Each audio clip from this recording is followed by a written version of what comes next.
नमस्कार साथियों, मैं आपका साथी रॉबिन। आज हम इस वीडियो में क्वेश्चन नंबर 2 बताएंगे। पहला वीडियो में पहला क्वेश्चन बता दिए हैं जो कि किस पे आधारित है, तो ये पावर, करंट, वोल्टेज और रेजिस्टेंस। अभी हम यही सीरीज चला रहे हैं। ये 8-10 क्वेश्चन समाप्त हो जाएंगे तो यूनिट वाले आप लोगों को हम बताएंगे।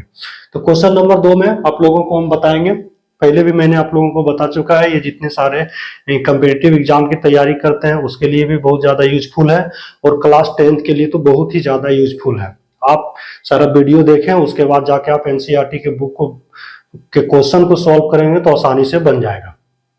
चलिए देखते हैं इस क्वेश्चन में क्या दिया हुआ है। ये क्वेश्चन है, एक विद्युत बल्ब की क्षमता 220 वोल्ट 100 वाट है, तो इसका प्रतिरोध क्या होगा।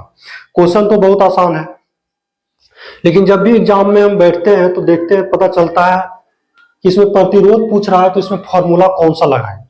मेरे दिमाग में यही क्लिक करता है। तो सबसे पहले बात, दिया क्या है ये देखते हैं। जो गिवन डेट है दिया गया है 220 वोल्ट, मतलब वोल्टेज कितना दिया हुआ है 220। वोल्टेज कहने का मतलब यही विभव है, यही विभवांतर है। इसी को दूसरे शब्द में हम लोग वोल्टेज भी बोलते हैं, इसको पोटेंशियल डिफरेंस बोलते हैं। वाट मतलब पावर दिया हुआ है कितना 100 वाट।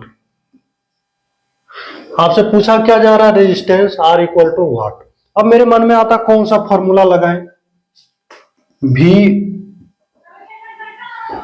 V बराबर IR लगाएं तो निकलेगा, या फिर पावर दिया हुआ है तो पावर बराबर W/T, इससे इसको लगाएंगे तो निकलेगा। फिर P बराबर V इंटू आई, फिर P बराबर V स्क्वायर बाय R, फिर P बराबर I स्क्वायर इंटू R। बात यह है कि इतना सारा फॉर्मूला भी हम लोग को याद नहीं रहता है, लेकिन जब भी हम लोग क्वेश्चन बनाएंगे तो इस तरह लिखने की कोशिश करेंगे ताकि याद रहे। अब इसमें देख रहे हैं कि V दिया हुआ है, P दिया हुआ है, R निकालना है। तो इसमें देख रहे हैं V तो दिया हुआ है, लेकिन ये 3 टर्म से मिलकर बना है। V तो पता है, I नहीं पता। यदि I पता होता इस क्वेश्चन में तो इससे हम बना लेते, लेकिन इसमें इंफॉर्मेशन आधा अधूरा है। P बराबर W/T, यहाँ W तो है नहीं, T भी नहीं है, ये भी हम यूज नहीं कर पाएंगे। P बराबर V इंटू आई। P बराबर क्या है, V इंटू आई। P पता है, V पता है, लेकिन I निकालना तो R है, तो I से भी मतलब है नहीं।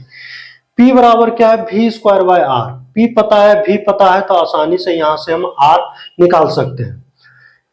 हम यहां से भी P पता है, V पता है, तो I निकाल लेंगे, तो V बराबर IR। यहां से भी आराम से निकाल सकते हैं। V पता हो जाएगा, I पता हो जाएगा, R निकाल लेंगे। तो यहाँ पे कौन सा फॉर्मूला हम लगाएंगे, हम जानते हैं कि P बराबर क्या होता है, V P और R में रिलेशन जो है वो है V स्क्वायर बाय R।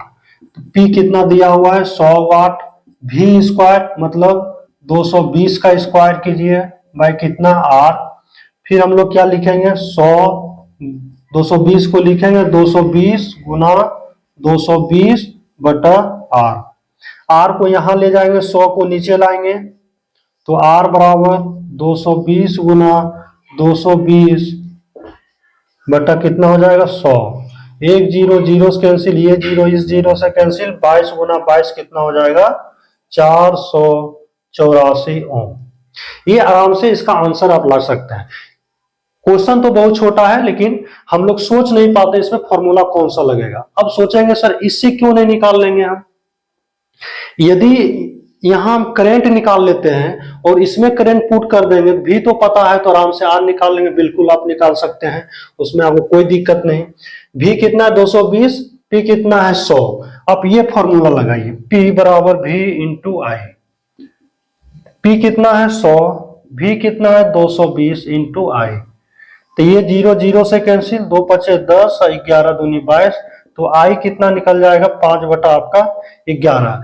अब ओम्स लॉ वाला फॉर्मूला लगाइए, V बराबर आई आर।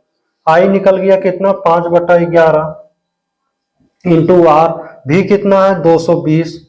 अब आर बराबर लिख सकते हैं 220 गुना 11 बटा 5। ये 5 से कट जाए, 5 चौक 20, 5 चौक 20, 44 गुना 11 कितना आ जाएगा 484 ओम हो जाएगा। तो यहाँ पे आपको दो फॉर्मूला, पहले तो आप ये यूज किए तब फिर ये यूज किए, तो इतना लेंदी में मुझे नहीं जाना है, ये आसानी से इसमें हम बना लेते हैं। तो शायद मेरी बात आप लोग को समझ में आया होगा। जब भी इस तरह का रहे तो ये फॉर्मूला लिखने की कोशिश कीजिए और याद भी रहेगा। और फॉर्मूला कैसे याद रखेंगे, ये 5 में तो पहला V बराबर आई आर ओम्स लॉ सबको याद रहता है। बच गया पावर का ये 4 फॉर्मूला कैसे याद रखें। एक पावर का P बराबर W/T, ये भी सबको याद रहता है कार्य करने की दर को। अब ये तीनों में कंफ्यूजन होता है, P बराबर V इंटू आई, P बराबर V स्क्वायर बाय P बराबर आई स्क्वायर।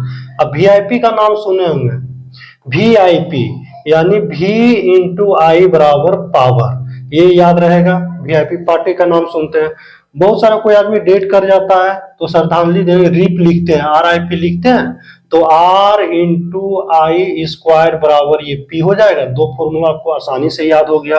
अब बच गया V स्क्वायर बाय आर, एक याद दिमाग में जोड़ भी दे सकते हैं, इतना तो कर ही सकते हैं। तो V स्क्वायर बाय आर यानी एक VIP, एक RIP और एक हो गया V स्क्वायर बाय आर। तो ये 3 हो गया, एक पावर का W/T और ये ओम्स लॉ V बराबर आई है। शायद ये क्वेश्चन आप लोग को समझ में आया होगा। इस तरह से बनाना है तो आपके पास वो सब सारी चीजें डाटा रहेगा तो आप आसानी से बना सकते हैं। तो जो 10th के बच्चे हैं आराम से ऐसे भी इसको नोट्स कर सकते हैं।